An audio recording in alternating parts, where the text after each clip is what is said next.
আজকে কথা বলবো আপনাদের পীর বাবা ভিউ বাবা তাকে নিয়ে, ভণ্ড বাবা, ঠিক আছে। তে মানুষ দাড়ি টুপি রাখলে আর পাঞ্জাবি গায়ে দিলে সবাই যে ভালো, ওটা কিন্তু বড় কথা না রে ভাই।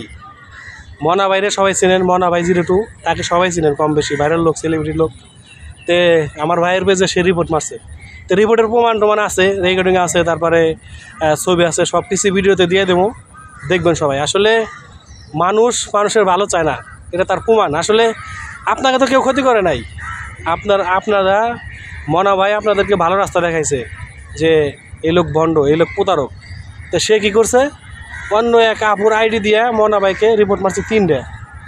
তো 3টা রিপোর্ট মারার পরে রিপোর্টে ফেসবুক জানাই দিছে যে না, তার কন্টেন্ট ঠিক আছে, তার কোনো রিপোর্ট দেওয়া হইব না।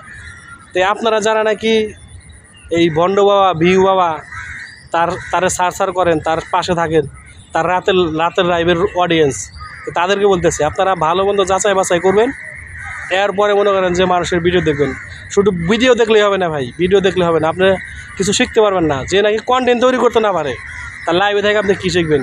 ফেসবুকের গাইডলাইন টুকটাক সবাই জানে, যারা নাকি আইডি চালায়, পেজ চালায়, সবাই জানে।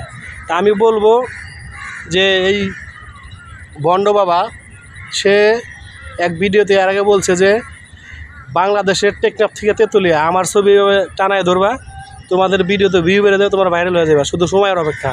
ছবি টানাইলেই যদি ভিউ বাড়তো, তাহলে মানুষ তো যত বড় বড় কন্টেন্ট ক্রিয়েটার আছে তাদেরকে ছবি লটকাই তো আপনার ভাইরাল হয়ে যেত। আবার বলছে কি যে তার ছবি দিলে পারে মনে করেন যে মানে লাইভ শেয়ার করলেই আপনার হলো জিনা বলে। হ্যাঁ, এটা কি কোনো তার কাতারে পড়ে? আসলে জিনা আলাদা আর লাইভ ডিলিট করা আলাদা। সে এটা বলতে পারে যে লাইভ ডিলিট করতে পারবেন না, সব নাম্বার 1 বন্ড, এক নাম্বার বন্ড। সে একটা আবার লাইভের ভিতরে বলছে এক আপুকে যে কেউ যদি লাইভ শেয়ার করে ডিলিট করে দেয়, একটা মহিলার সাথে জিনা করার সমান অপরাধ। ভাই কই গেল লাইভ শেয়ার করা আর কই গেলে জিনা? জিনা হয়েছে আর একটা জিনিস, সাবজেক্ট আলাদা, এটা বড় ধরনের একটা গুণা, আল্লাহ তাআলা যদি মাফ না করে অনেক একটা বড় একটা কাহিনী হয়েছে, মাঝে জাহান্নামে যাইতে হবে। তে সে উল্টাপাল্টা কথা বলে, উল্টাপাল্টা জিনিস করে। তে এই ভিডিও দেখার পরে আমি বলবো যে এই বুলবুল ব্লগস ভণ্ড বাবা ভিউ বাবা, তার নাম উল্লেখ করে দিলাম। সে হয়তো আমাদের ইসলাম ধর্মের মানুষ, সে মাথায় টুপি মুখে দাড়ি নিয়ে 2 নাম্বারি করতেছে। আপনারা যারা নতুন আছেন আপনাদেরকে ধোকার ভিতরে রাখছে, তা আপনারা ধোকার ভিতরে বের হন। আর মনা ভাই 02 তার সাথে সবাই যুক্ত হয়ে যাবেন, এবং কি তার পেজে রিপোর্ট দিছে, আর যে একটা রেকর্ডিং আছে এগুলো সব আমি ভিডিওতে দিয়ে দেবো। আর ইনশাল্লাহ মনা ভাইয়ের সাথে সবাই যুক্ত হয়ে যাবেন, আর এই ভণ্ড বাবাকে চিনা রাখবেন। আশা করি আপনাদের উপকার হবে।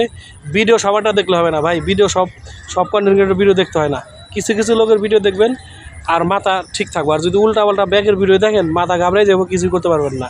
তো আজকের মধ্যে এখানে ভিডিও শেষ, অন্য একদিন আর এক ভিডিও নিয়ে হাজির হয়ে যাবো। সবাই থাকবেন পাশে।